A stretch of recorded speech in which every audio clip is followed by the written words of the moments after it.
지금까지 살펴본 예언들 또 성경 구절들에 따르면 시리아계 유대인 혈통 함족임을 우리는 적그리스도의 출신 성분을 볼 수 있는 것입니다. 한편 적그리스도는 종교가 로마 카톨릭이기에 로마 카톨릭을 기반으로 등장하게 됩니다. 정치적 권력과 종교적 권력을 동시에 거머쥔 로마 카톨릭, 곧 신비의 바빌론이라 불리는 큰 창녀를 등에 업고 나타나는 것입니다.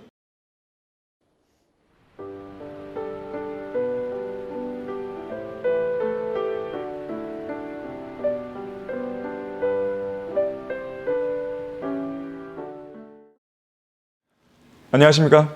성경침례교회 박승용 목사입니다. 이번 정통교리 강좌에서는 적그리스도는 시리아계 흑인 유대인이다 라는 제목으로 강의하겠습니다.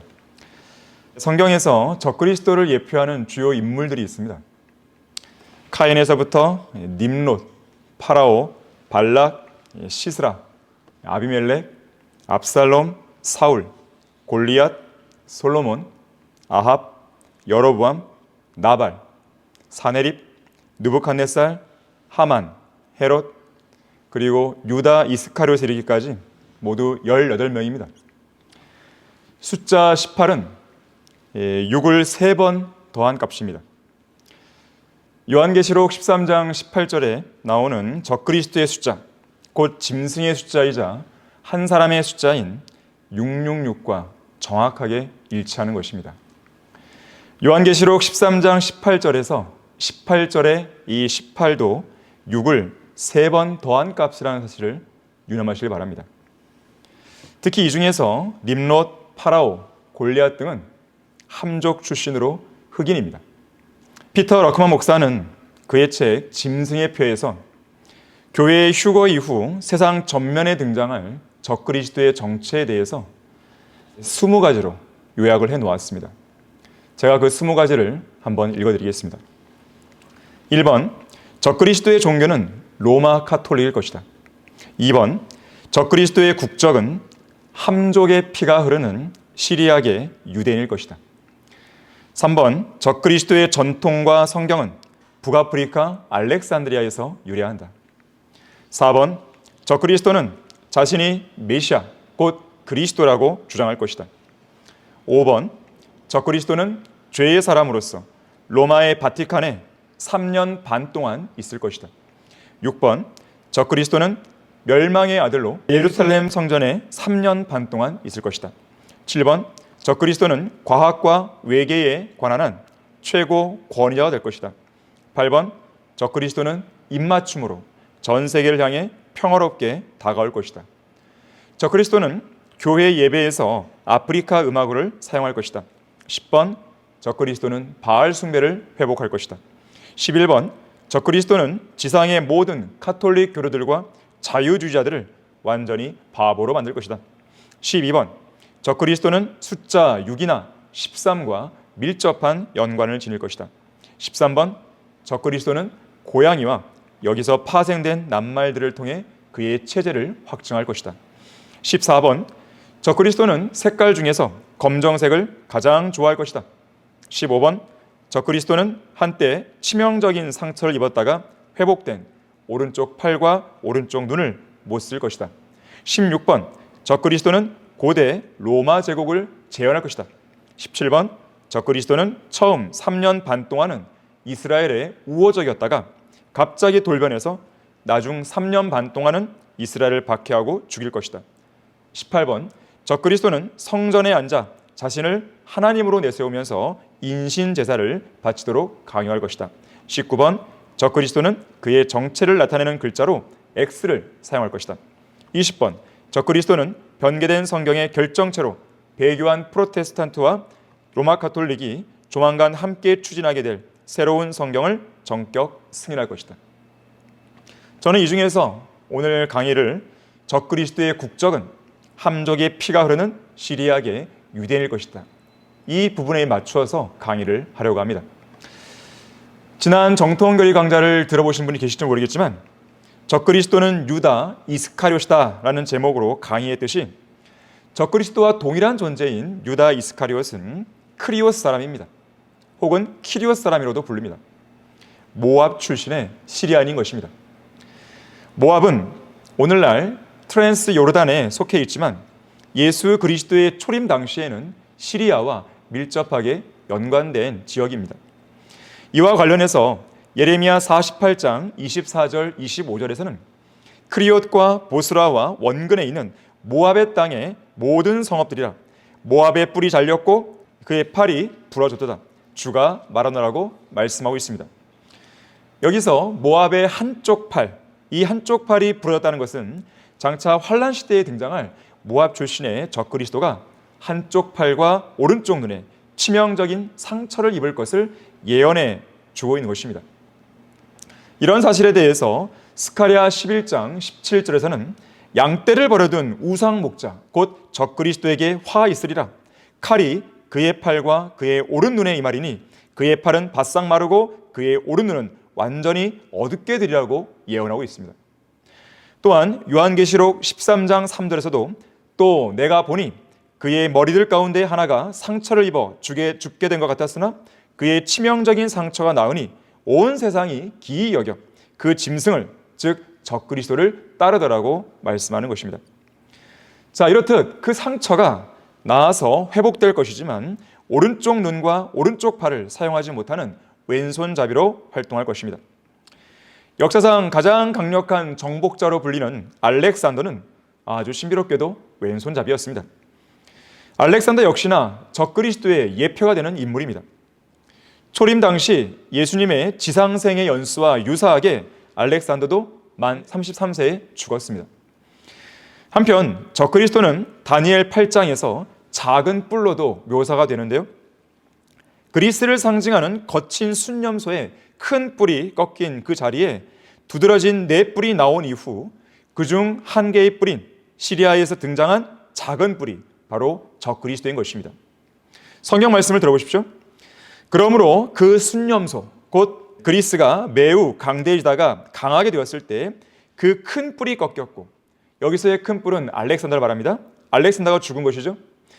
그 큰 뿔이 꺾였고 그 자리에 두드러진 뿔 넷이 여기서 말하는 두드러진 뿔 넷은 트라키아, 마케도니아, 시리아, 이집트를 말합니다.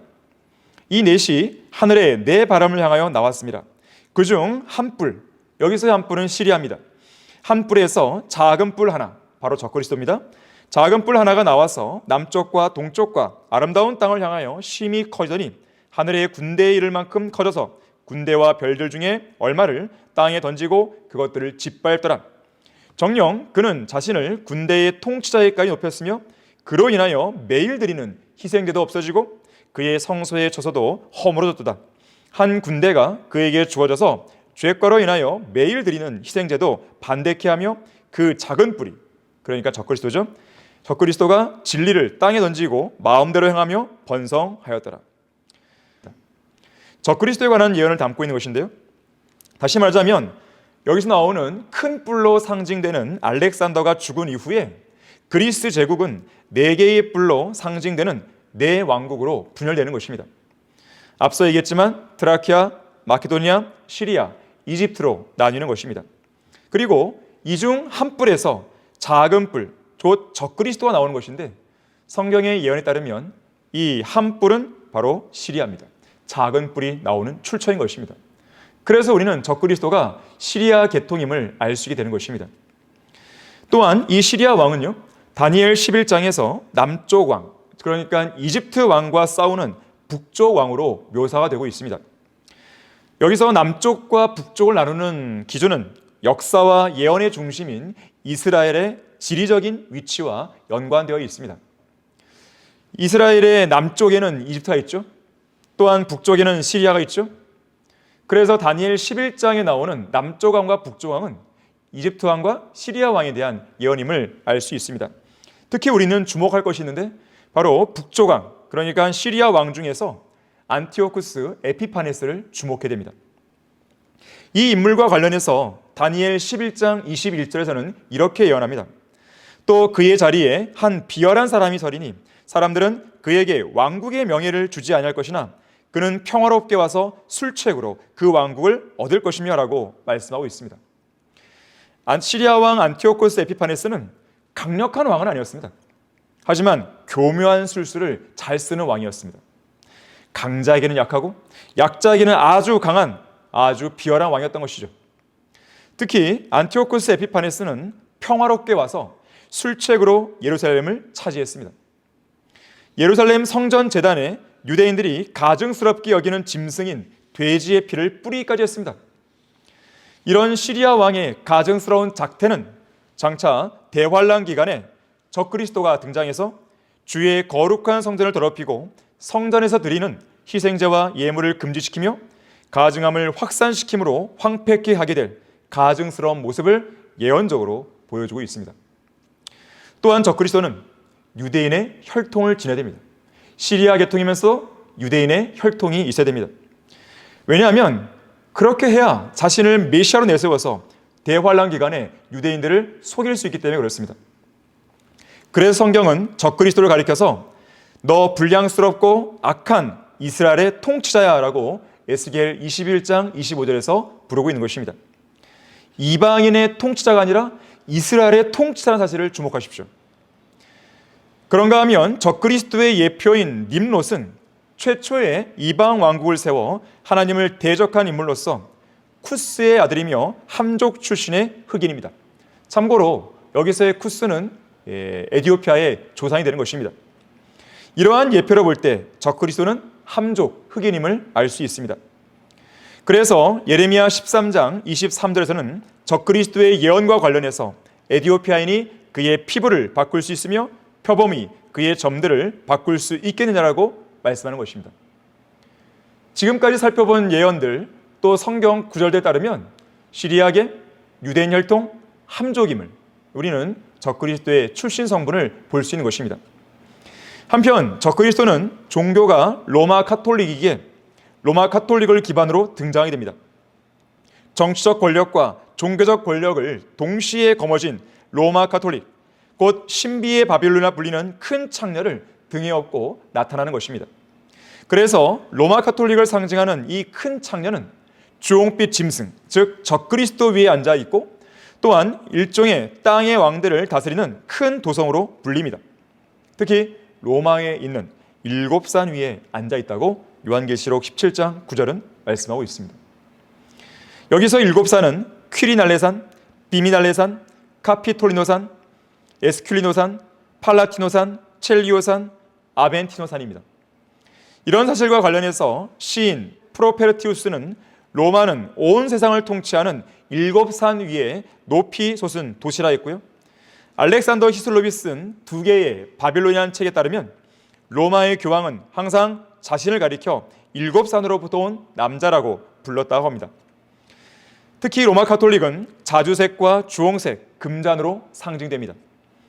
1825년 교황 레오 12세가 만든 청동 메달을 보면 한쪽 면에는 그의 얼굴이, 다른 한쪽 면에는 잔을 든 한 여자가 새겨져 있고 그 주위에는 온 세상이 그녀의 보좌다라는 문구가 쓰여 있는데 성경 말씀 그대로인 것입니다.